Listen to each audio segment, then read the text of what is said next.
My beloved brothers and sisters in Islam, one of the greatest struggles people face in today's world, silently, inwardly, daily, is overthinking. And so many come forward asking, how do I stop this mental noise? How do I gain peace from the chaos in my mind? First, let's be clear about what overthinking actually is. It's when your thoughts refuse to pause. You dwell on problems over and over again. You overanalyze conversations. You fear what's coming. You imagine the worst. It's a cycle and it's exhausting. It leads to mental fatigue, anxiety, sadness, and sometimes even despair. It can affect your sleep, your focus in salah, your mood with loved ones, even your trust in Allah. But the beauty of Islam is that it doesn't just tell us what's wrong, it gives us tools, wisdom and perspective to fix it. Let me share with you the first step, and it's deeply profound. Understand that time in this world is made up of only three parts. The past, which has gone and cannot be changed. The future, which hasn't yet arrived and is not in your hands. And the present moment, the only thing you truly have power over. So what should the believer focus on? The present. Our righteous predecessors used to say, be the child of your moment, be the son of your day. Meaning, don't carry the weight of yesterday. Don't fear the shadow of tomorrow. Be fully present with what Allah has placed in front of you now. If you've made mistakes in the past, don't let shaitan trap you in guilt and shame. Repent, seek forgiveness, learn, let go. Your past does not define your future unless you choose to live in it. If you're anxious about what lies ahead, your rizq, your marriage, your career, your health, remind yourself, the future is in Allah's hands. And there is no one more merciful, more wise, more caring than Him. Why let your mind swim in what hasn't even happened yet? Now some people may ask, well, is there no healthy kind of worry? Yes, there is one, and it's beautiful. The only concern a believer should carry about the future is the concern of the hereafter. The day we stand before Allah, that's the worry that purifies you. That's the type that brings goodness. Everything else, let it go. Let your heart breathe. Let your mind rest. Trust that Allah will not abandon you. Live in the now. Do your best and leave the rest to Him. This is the first and one of the most powerful steps to overcome overthinking. Another powerful key to overcome overthinking, and one of the quickest ways to calm the restless heart, is to practice gratitude. Yes, just gratitude. Be grateful. Be truly, consciously and consistently grateful for what Allah has given you right now, in this very moment. You see, when your mind is drowning in what ifs and why me and what will happen, the best way to pull yourself out of that storm is to look around you and say, Alhamdulillah, Allah has already given me so much. We often think too much because we feel we don't have enough, or we fear losing what we have. But the moment you shift your focus from what's missing to what's already there, you begin to taste peace. Start here, Alhamdulillah, that you are a Muslim. Alhamdulillah that your heart believes in La ilaha illallah. That's already a treasure beyond this world. Everything else in life, wealth, health, respect, status, comes and goes. But your deen, that's the only thing that truly stays. That's what you need to protect. That is the greatest blessing of all. If you woke up today and in the early morning you raised your hands and made a dua, if you opened the Quran and read even a few verses, if you said astaghfirullah sincerely even once, then you're blessed. You've already started your day with something most people ignore. But we often forget because we compare ourselves with others. We scroll on social media and suddenly our life feels too small, too boring, too slow. We hear of six-figure salaries, fancy degrees, job titles that sound like success, and we feel less. Some feel unworthy because they don't have 1 million followers or viral videos. But ask yourself, is that the standard Allah has set for success? The Prophet ﷺ told us something remarkable. He said, whoever wakes up in the morning feeling safe in his home, healthy in his body, and has food for the day, it is as if the whole world has been given to him. Subhanallah. So ask yourself, did you wake up in a safe environment today? Did you open your eyes and find your body functioning? You can walk, you can breathe, you can think. Did you eat something this morning? Or no, you will later today. Then you are living like a king, even if you don't realize it. Wallahi, most of us are blessed in ways kings of the past could only dream of. But the dunya convinces us otherwise. Shaitan whispers that we're not enough, not doing enough, not achieving enough. But Allah says, if you are grateful, I will give you more. Gratitude, my brothers and sisters, is not just a feeling. It's a shift in perspective. It's an antidote to overthinking. When you fill your heart with shukr, there's no more room for doubt and fear to take over. So next time your thoughts spiral out of control, pause, look at what you have. Say Alhamdulillah. Not just with your tongue, but with your heart. And remind yourself, as long as I have Allah and I have my deen, I already have everything I need. Let's now come to one of the most powerful and liberating forms of worship in our deen. A worship that can free your heart from stress, anxiety, confusion, and doubt. It is the act of tawakkul, placing your complete trust in Allah. You see, many of us overthink because we're trying to control things that were never ours to begin with. We want to know the outcome. We want to guarantee success. We want to be sure everything will work out. But we forget Allah is already managing our affairs. He is already taking care of what we cannot see. He is Ar-Rabb, our Lord, our Master, our Sustainer, the one who nourishes us, guides us, protects us, and never neglects us. When Fir'aun arrogantly challenged the truth, Prophet Musa alayhi salam reminded him, my Lord is the one who gave everything its form and then guided it. When Prophet Nuh alayhi salam was building the ark on dry land, ridiculed by his people, he continued. Why? Because his trust wasn't in what made sense to the people. His trust was in Ar-Rabb, the one who guided him.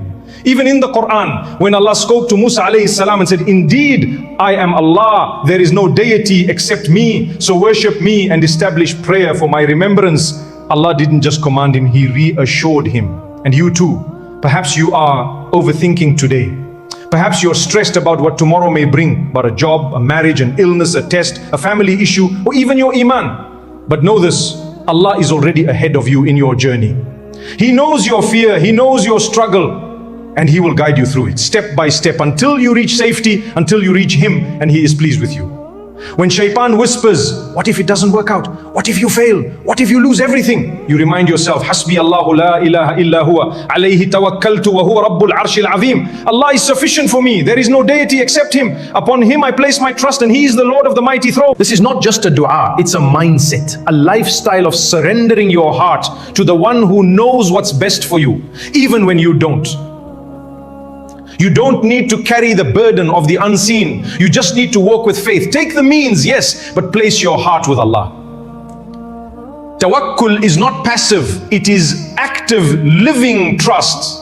It means you try, you strive, and then you say, oh Allah, I leave it in your hands. You know I don't. You see I cannot. You can. And I trust you completely.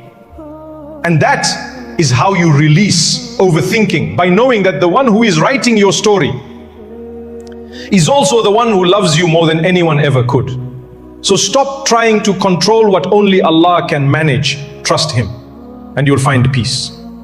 Now, let us speak about something deeply unique, something that sets Islam apart from every other religion or belief system in the world. It's one of the pillars of our faith. It is called Al-Qadr, the divine decree of Allah. The belief that everything that happens, whether good or seemingly bad, is by Allah's perfect wisdom, knowledge, and will. You see, in most belief systems, people struggle to explain hardship. They wonder, why did this happen to me? Why didn't I get that job? Why was I rejected? Why did I fall ill? But we as Muslims have clarity. We don't just say things happen by chance. We say it was written by Allah, and He never makes a mistake. When a person truly believes in Qadr, it transforms them. It removes fear of the unknown. It kills the habit of overthinking, because they know if something was meant for me, it will come no matter what stands in its way. And if it was not meant for me, I could chase it with all my strength and it would still slip away. That's why the Prophet ﷺ taught us, know that what has missed you was never meant to hit you, and what has hit you was never meant to miss you.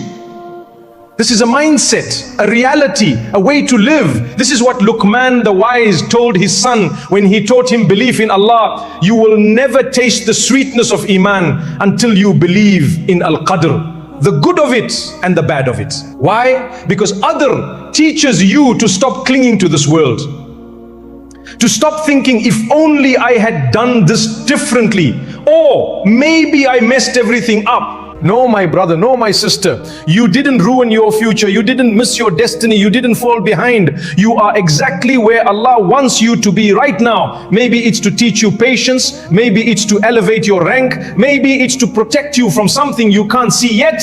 You're not failing, you're being carried by the will of Allah. Once you truly believe in this, once you internalize that Allah's decree is always better than your own plan, you'll sleep better at night, you'll smile in the face of uncertainty. And yes, you'll stop overthinking, because belief in Al-Qadr brings peace, and peace is the opposite of mental chaos. So the next time your mind starts spinning, remind yourself, what was meant for me will never miss me, and what missed me was never meant for me. Say it with conviction, say it with your heart, and you will feel that storm inside you begin to settle. You'll stop trying to control the outcome. You'll start trusting the one who wrote your story, and he never writes a story without wisdom. Our Prophet Muhammad sallallahu alaihi wasallam, the most wise, the most beloved, the most guided human being, gave us a simple, beautiful, and deeply effective way to handle the storms of life. When something happens, when you're hurt in a relationship, when your finances collapse, when you're diagnosed with something difficult, or when things simply don't go the way you hoped, don't drown in overthinking. Don't get trapped in endless analysis. Instead, the Prophet ﷺ taught us a powerful phrase to say, قَدَّرَ اللَّهُ وَمَا شَاءَ فَعْلَ. Allah has decreed it, and whatever He wills, He does. That's it, subhanallah. Say it and surrender. Let your heart settle in the knowledge that this was written by the one who loves you more than your own mother. That He never writes something in your life except with purpose, mercy, and wisdom. You see, when we overthink, we often replay scenarios. If only I had spoken earlier. If I had just chosen a different job. If I had married someone else. If I had studied something different. If I didn't make that one mistake. But the Prophet ﷺ warned us, do not say, if only I had done this or that. For indeed, if opens the door to the work of shaitan. Why? Because the word if traps you in an endless spiral of regret and doubt. It makes you question the plan of Allah. It makes you believe you were in control when you never truly were. And it slowly chips away at your iman, your peace, and your ability to move forward. The if only mindset doesn't fix anything. It just makes the pain heavier.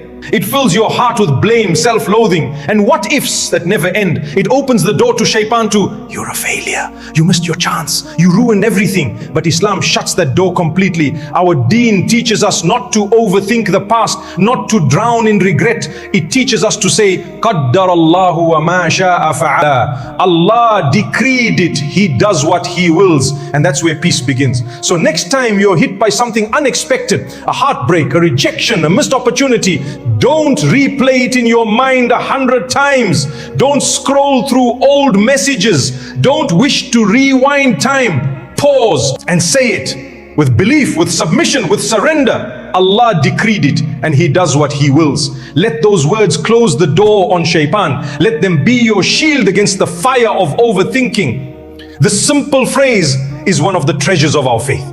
And subhanallah, only in Islam do we find something so beautifully practical and spiritually healing. It's not just about saying the words, it's about living the reality. What's written for me will reach me. What has passed me was never meant for me. And my Lord never makes a mistake. So my dear brother, my dear sister, let go of the ifs. Let go of the endless over-analyzing. Let your heart rest in the hands of Ar-Rahman, the most merciful. Say, قَدَّرَ اللَّهُ وَمَا شَاءَ فَعَلَ, and walk away with peace. This is how Islam teaches us to overcome overthinking, with faith, with perspective, and with surrender to the one who knows best. Let me end with a simple example, something you can picture in your mind. something to help you understand how to stop overthinking and find peace in your journey. Imagine you're about to explore a dark, unfamiliar cave. You're not alone, you're with a guide. But not just any guide, someone who's been doing this for 25 years. He's led hundreds of people safely in and out of this cave before. He knows where the rocks are loose. He knows which tunnels are safe and which paths are dangerous. He's calm, experienced, confident. Naturally, as you step inside the cave, it's dark, it's cold, and you start to feel afraid. A rock falls from above, a bat swoops past your face, your heart races.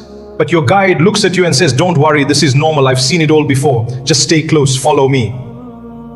You may still feel a bit anxious, but you trust the guide. You believe that as long as you stick with him, you'll make it through. You'll come out safe on the other side. Now, Allah belongs the highest and most perfect example. But reflect on this deeply.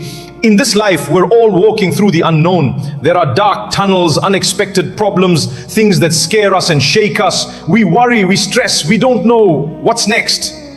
But Allah is our guide. He's not just experienced, He's all-knowing. He doesn't just guess, He knows every outcome. Follow His commands, stay close to His book, walk in the footsteps of the Prophet Muhammad sallallahu alaihi wasallam. But if you choose to ignore the guide, to do things your own way, to reject the commands, to turn your back on Allah, then like the person in the cave who wanders away from the guide, you're lost, you're in the dark, all on your own, and anything can happen. And who will help you then? So trust Allah. And if something troubles you, worries you, stresses you out, don't overthink it. Don't analyze it to the point of breaking. Instead, raise your hands. Turn to the one who sees what you don't. Cry to Him. Speak to Him. Make dua. Ask for clarity. Ask for relief. Ask for guidance. Instead of spending hours going back and forth in your head, what if I said this? What if I had chosen that? What if it never gets better? Spend that time in dua. Spend that time thanking Allah for how far He's already brought you. Spend that time reconnecting with the only one who holds your future in His hands. That is far better for your heart, far better for your mental health, far better for your iman. It will calm your thoughts and heal your soul. Because once your heart is connected to Allah, once you've surrendered the matter to Him, there's nothing left to overthink. And so we ask Allah, oh Allah, grant us peace in our minds and contentment in our hearts. Guide us through the dark places in life. Let us walk closely behind your light. Protect us from the traps of overthinking and help us trust you fully. Grant us goodness in this life and the next. Ameen.